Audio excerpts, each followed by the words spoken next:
맞습니다. 이번 주 주제 노후 그리고 네. 상속 그리고 증여. 노후 상속 증여. 네요. 네. 노후 고민 상담소에 많은 편지들이 와 있습니다. 네, 오늘 이번 네. 주에는 어떤 편지가 왔는지 한번 확인해 보도록 하겠습니다. 자, 어떤 사연인가요? 네. 한번 지켜볼까요? 안녕하세요. 노후 준비로 고민이 많은 50대 후반의 한복점을 운영하는 남자입니다. 한복집이요. 네, 한복집이요. 첫째 딸의 결혼식이 3달 정도 남은 요즘 신경 쓸 일이 많아 그런지 허리도 아프고 소화도 잘 안 되더라고요. 평소 운동도 열심히 하고 건강관리에 신경 쓰고 있지만 네.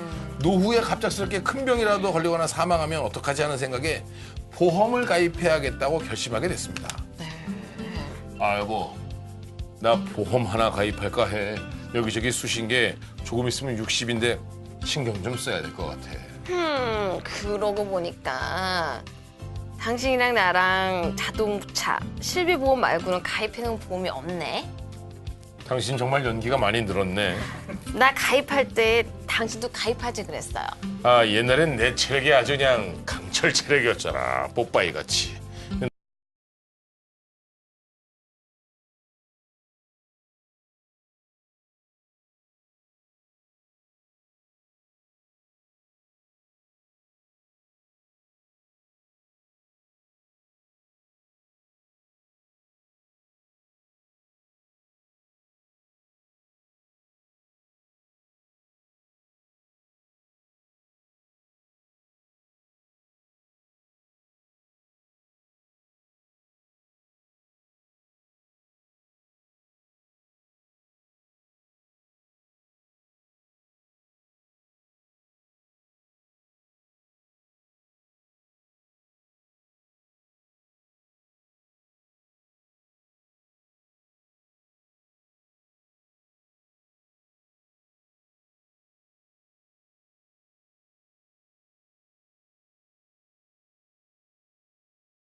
보험은 다 그 기간에 따라서 보장이 되는 거니까 네. 뭐 100세, 110살까지의 종신보험 가입하지 말고 차라리 한 80 정도나 90 정도까지만 그렇게 좀 보험을 가입하셔서 그래도 보험료가 종신보험보다는 좀 저렴하니까요. 두 번째 이제 변액종신 같은 경우가 있는데 네. 이미 이제 보험들을 가입하신 분들이거나 이분이 변액종신에 대한 어떤 사망분, 상속세에 대한 고민을 좀 하신다. 뭐 자세한 상황은 없기 때문에 제가 말씀드린 거지만 상속세에 대한 고민을 하신다라고 하면은 변액종신보험 같은 걸 이용하셔도 괜찮습니다. 다만 변액종신은 보통 유니버셜 기능들이 있기 때문에 네. 한 5년 정도 내다가 이 금액을 멈추시고요. 네. 여기서 이제 보험료가 빠져나가는 거죠. 그래서 한 10년, 20년 길게 낼 생각하지 마시고 5년 정도만 좀 짧게 내셨으면 좋겠다 좀 말씀드리고 네. 특히 이제 일반적인 관점에서 좀 말씀을 드리면 너무 이제 보험으로 세금 생각하지 마시고요. 특히 이제 우리 몸 하나 건강하게 좀 잘 지키시는 게 중요할 것 같습니다. 네. 자, 고경희 세무사님께 네. 좀 여쭙고 싶습니다. 네. 금융자산 상속 공제. 네. 이게 뭡니까? 네. 예. 네, 궁금하다는 얘기들도 좀. 네, 있고. 맞아요. 일단 뭐 금융재산에 대해서는 현재 딱 평가 금액이 딱 나오잖아요. 네. 근데 좀 전에 말씀드렸듯이 부동산 같은 경우에는 시가가 지금 없는 경우에 기준 시가로 반영되니까 네. 실제 시가보다는 조금 덜 반영되는 경우가 있는데 어. 금융재산은 딱 현재 평가 금액으로 딱 그 숫자가 반영이 되기 딱 나와 때문에 있잖아요. 네. 그래서 그 부분에 대해서 좀 공제를 해주는 게 있는데 아, 그런 걸 좀 봐준다고요? 네, 참 여러 가지 공제를 네. 만들었네요, 누가. 2천만 원 이하까지는 전액, 2천만 원 이하까지는 전액 공제를 해주고 있고요.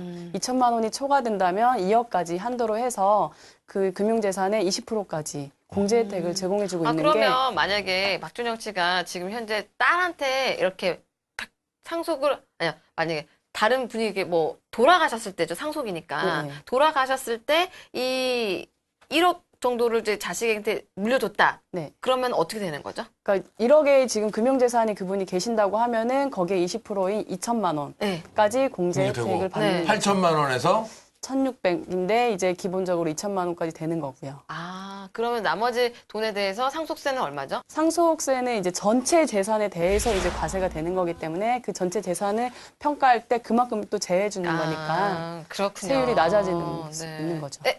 네. 그 전략을 생각할 때는 네. 어떤 이게 세금 제도가 생길 때 이 세금 제도가 왜 생기는지 그 정책의 취지를 좀 잘 보는 게 맞아요. 중요할 것 같아요. 예, 예. 그래서 금융재산 공제도 되게 중요한 부분이고 이제 자산이 좀 많으신 분들은 나중에 이제 연금 받을 거를 해서 그 상속세를 좀 줄이려고 하는 그런 계획들도 좀 있습니다. 네. 뭐 예를 들어 이제 이거는 많은 경우들은 아닐 수 있겠지만은 연금을 한 20년 동안 이렇게 좀 많이 받을 거다라고 생각하시는 분들은 85세까지 연금액을 현재 가치로 좀 줄여서 평가를 합니다.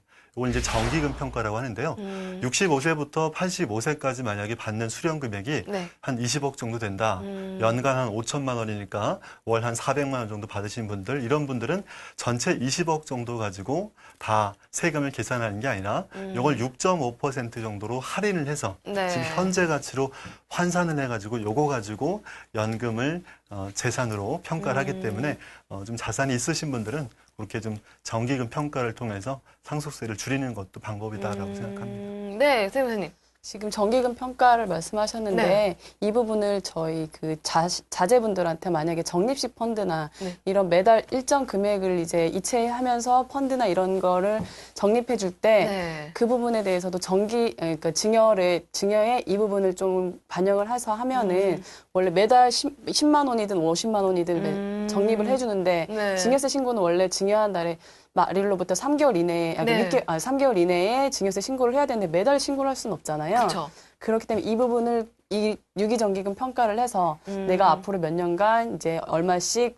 낼 거니까 네. 그걸 한 번에 평가를 해가지고 그 금액으로 증여를 하면 그때 금액으로 이제 내가 이미 증여가 된 거기 때문에 그 후에 이제 평가 금액이 높아져도 이거는 다 자제분의 평가 금액이 되기 때문에 증여세는 여기로 끝나는 것이고요. 아. 네, 나중에 뭐 더 수익이 나든 덜 나든 이제 더 이제 증여세를 안 내도 되니까 그러면 지금 연금으로 가지고도 충분히 그 상속이라는 증여에서 활용할 수 있는 부분이 충분히 있는 거네요. 이제 지금 팀장님이 말씀하신 뭐 연금으로도 그 평가를 할 수도 있고 네. 이 펀드 같은 경우 뭐 적립식 펀드나 이런 거 증여할 때도 이 유기정기금 평가를 좀 활용하시면 쉽게 이제 증여세 신고도 할 수 있다. 유기정기금. 평가라고. 네. 네, 용어가 조금 쉽지는 않지만 네, 일단은 저는 다 어렵습니다. 네, 아마 박준영 씨는 아마 뭔 말이야? 난 하나도 모르겠어. 그 정도까지는 네. 아니지만 유기정기금 평가. 하나만 예, 예. 네, 사장님. 이게 이제 종신보험이나 연금보험 같은 경우는 이제 상속을 자식한테 물려주지 않습니까? 네. 이제 자기가 넣고 나서 이제 자식이 연금을 받는다든지 사망했을 때 이제 금액을 받는데 이제